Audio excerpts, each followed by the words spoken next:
Assalamualaikum warahmatullahi wabarakatuh.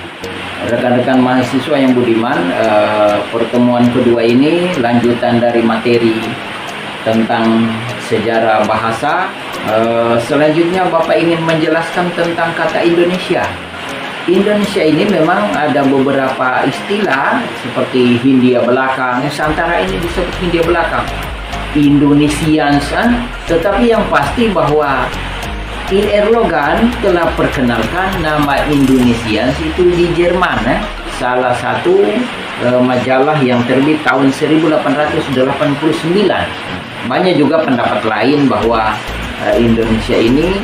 Indonesians adalah salah satu tempat atau area yang dikelilingi dua samudra besar, Pasifik dan Atlantik, kemudian dua benua besar, yaitu benua Asia dan benua Australia. Para mahasiswa yang budiman, selain itu istilah Indonesia telah diperkenalkan oleh Bung Hatta dan kawan-kawan, termasuk Bung Karno yang saat bersekolah di negeri Belanda, mereka mendirikan Perhimpunan Indonesia, perhimpunan pelajar-pelajar yang berasal dari Indonesia. Selanjutnya, rekan-rekan mahasiswa sekalian, bahasa Indonesia ini berasal dari bahasa Melayu Riau. Saat Kongres Bahasa Indonesia pertama di Solo dan yang kedua di Medan telah dihadiri oleh berbagai perwakilan daerah. Ada yang Ambon, ada yang Celebes, ada yang Islamia Tenbon, ada yang Java ya, pemuda dari Jawa, pemuda dari Sulawesi, pemuda dari Ambon. Seluruh organisasi kepemudaan hadir pada Kongres Bahasa tersebut. Masing-masing peserta mengusulkan agar masing-masing bahasanya untuk dipertimbangkan pada Kongres Bahasa tersebut.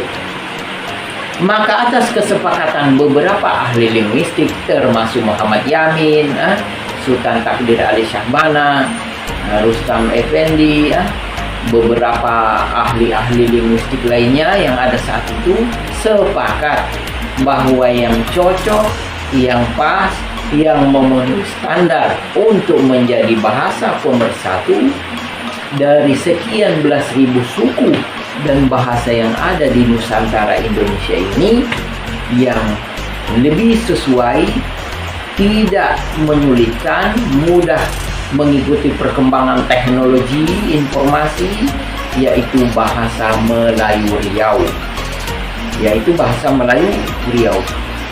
Bahasa Melayu Riau ini berkembang pertama-tama tahun 1928.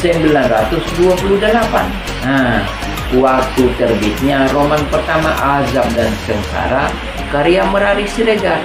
Itulah bahasa Melayu yang dijadikan sebagai patokan atau tolok ukur yang menjadi bahasa Indonesia yang kita gunakan sekarang ini.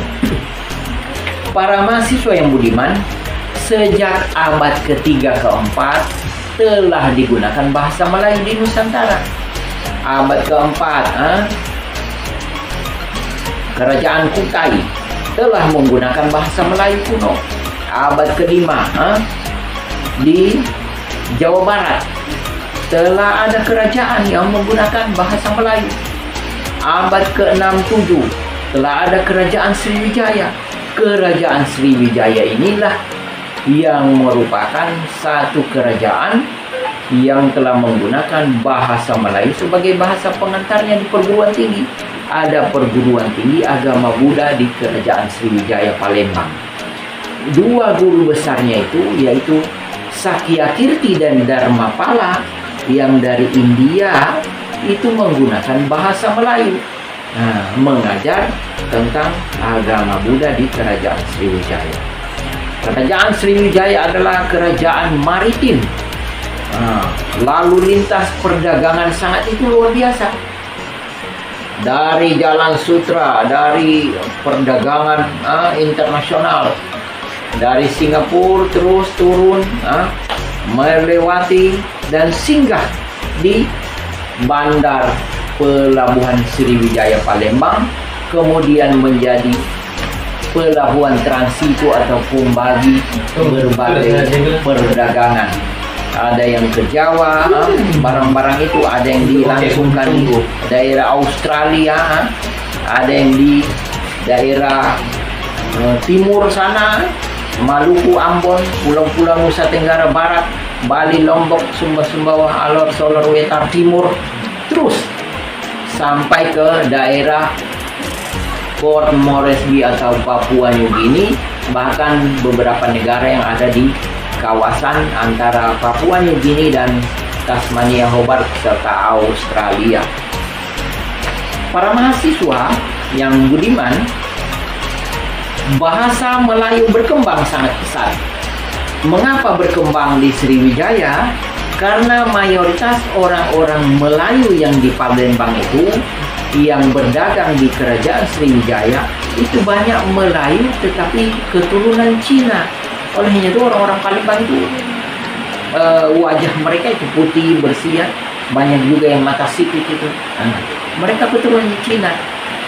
Orang-orang Cina inilah yang menjadi saudagar antar pulau. Ada yang ke Kalimantan, ada yang ke Sulawesi, ada yang ke Jawa. Mereka inilah yang berjasa membawa bahasa Melayu. Orang-orang yang di Sriwijaya yang datang ke Kalimantan Selatan bergaul dengan orang-orang di Banjarmasin menggunakan bahasa Melayu. Lahirlah Melayu Banjar, dialek Melayu Banjar. Orang-orang Sriwijaya, khususnya orang-orang Cina yang datang di Sulawesi, khususnya di kota Makassar, Sulawesi Selatan, membawa dialek Melayu dan berasimilasi dengan penduduk Sulawesi Selatan, maka lahirlah bahasa Melayu dialek Selatan atau Makassar. Begitu juga orang-orang Sriwijaya yang membawa dagangannya di daerah Jawa, daerah Bali, Lombok, Sumba, Sumbawa, Alor, Solor, Wetar Timur menyebar, maka melahirkan pula bahasa Melayu dialek Jakarta, bahasa Melayu dialek Jawa Tengah, bahasa Melayu dialek Jawa Timur, bahasa Melayu dialek Madura, bahasa Melayu dialek Bali, bahasa Melayu dialek Nusa Tenggara Barat, bahasa Melayu dialek Nusa Tenggara Timur, terus sampai bahasa Melayu dialek Papua atau Irian Jaya. Demikian pula orang-orang Sriwijaya yang berdagang ke daerah Maluku, membawa bahasanya, kemudian berasimilasi, tinggal, lalu mereka kawin-mawin, maka lahirlah dialek Melayu Ambon. Terus mereka naik ke bagian utara, ya, sampai ke daerah Minahasa, daerah Manado, Sulawesi Utara, terus Sangir ke laut, melahirkan pula bahasa Melayu dialek Manado.